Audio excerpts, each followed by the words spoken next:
I'm not a morning person. Dedicated to being passionate about it. Bodybuilders have become more lazy. People have always thought I lift fake weights. Iran and the United States. You take responsibility for that. Is it true that I read this about you also that before getting into bodybuilding you were doing something wrong, like you got into the wrong situations, ended up going to jail for 6 months? Yeah, I was in trouble before bodybuilding, and that's another thing too. Bodybuilding really helped me, especially from my father's point of view, because that's what I mean by it helped my relationship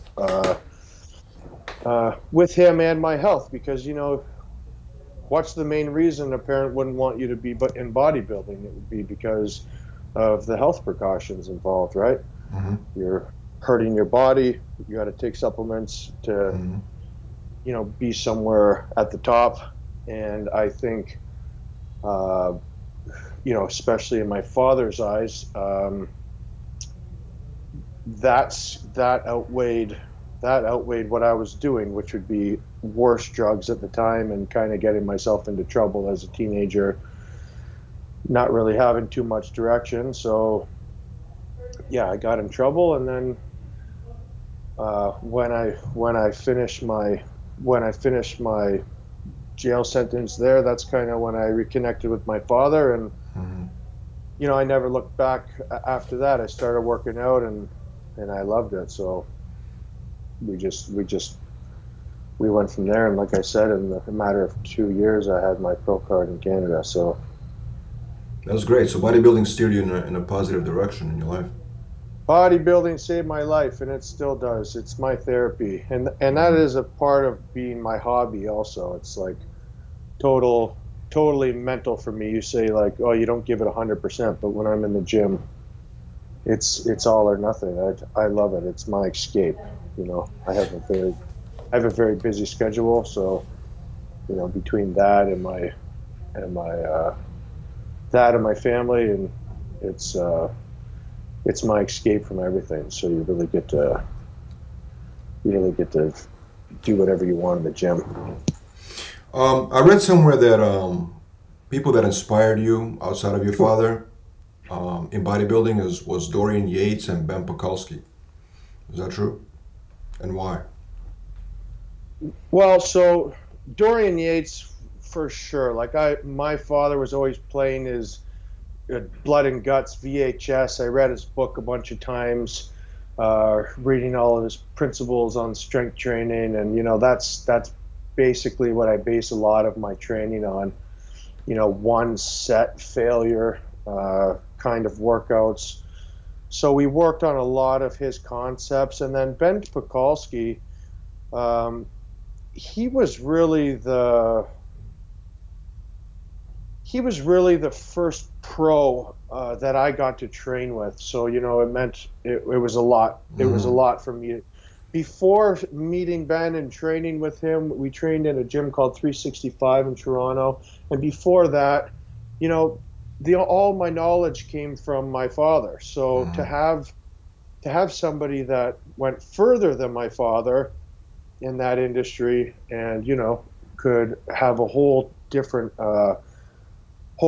book of knowledge was awesome for me. And then I learned that there's lots of people like this that have knowledge to get. So at that point to talk on Ben, he was the first pro bodybuilder that I trained with, and got me so goddamn sore training arms and back that I couldn't move. So it meant a lot to me, and to have that. And then through the years, obviously I met a lot of coaches and trainers and professionals that you can learn a lot from. I like Ben. I feel like he was always underrated as a bodybuilder. Like, people didn't give him enough credit, but then they respected him even more when he transitioned into doing podcasts and stuff like that and books. Super knowledgeable. Yeah. As a bodybuilder, hey, from a Canadian standpoint, he's undoubtedly one of the best bodybuilders to ever come out of Canada. And and then he took his knowledge and became recognized on a global level. So, you know, unless you got a problem with you, you know, everybody's got to see that as a positive. The guy's done great for himself, so he obviously has a lot of knowledge that people want. You know, he has an awesome gym in Florida, so.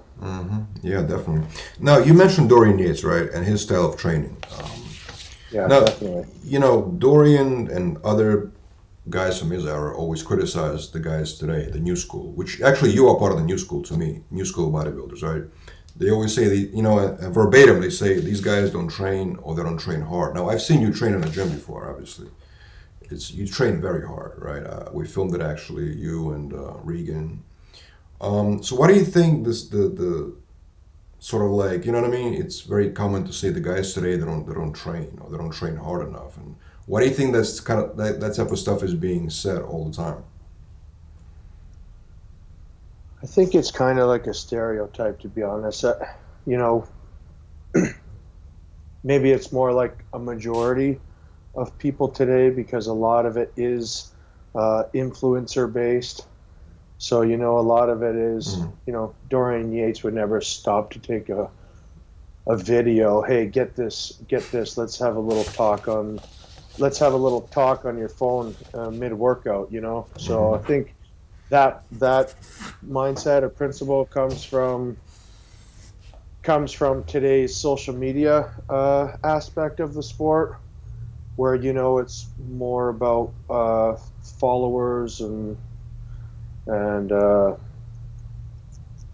followers and stuff like that, where, you know, back in the day you didn't have nothing like that. It was go to the gym, eat, sleep, train, breathe, bodybuilding.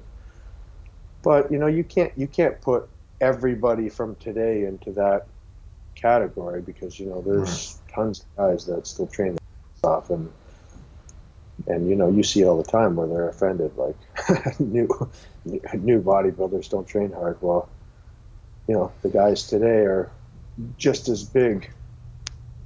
So a lot of people say that's drug abuse, but I don't know. You see a guy with big muscles, it doesn't matter how many drugs he did. He had to work hard to get them. Right. Now you mentioned training to failure, right? Like Dorian Yates. Do you think that's the secret? Like basically, does that mean you take every single exercise to failure, or do you do like less amount of sets? What is your typical training like?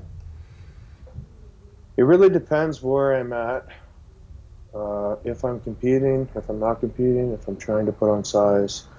But typically, I think that, in my opinion, that if you want a muscle to grow, you have to absolutely train it to the point where it can't perform anymore. And then you have to not touch it. You have to let it repair completely.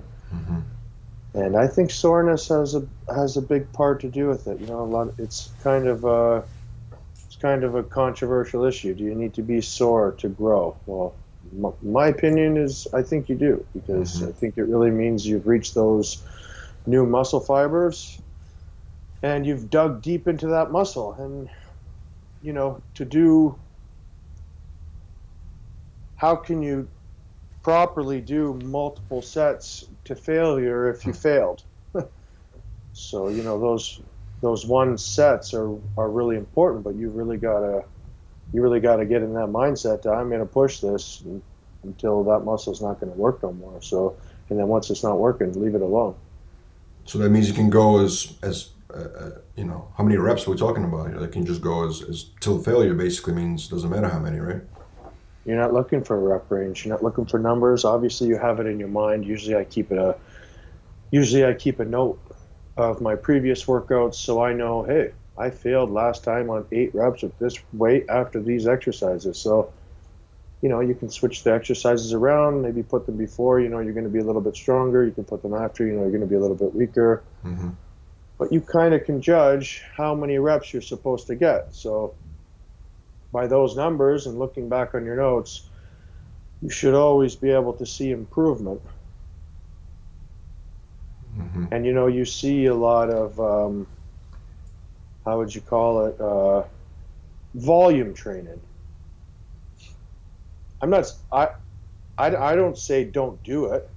I can't train every single workout to one set failures. I definitely have my those workouts aren't enjoyable. They're mentally enjoyable, but they're not. You don't look forward to them. You're nervous.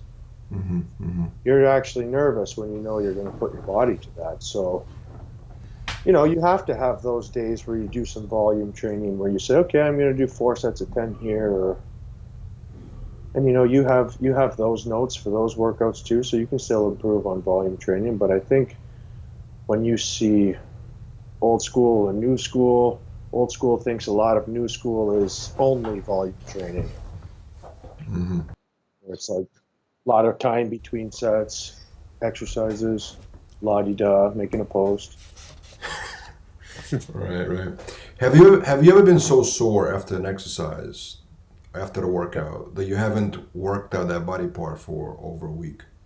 Fuck yeah, man. I hurt my calves last week. I looked like a baby giraffe. I couldn't even walk. Just change one little thing, and I hurt my calf so much I thought I tore them. I was in bed for 2 days. Wow.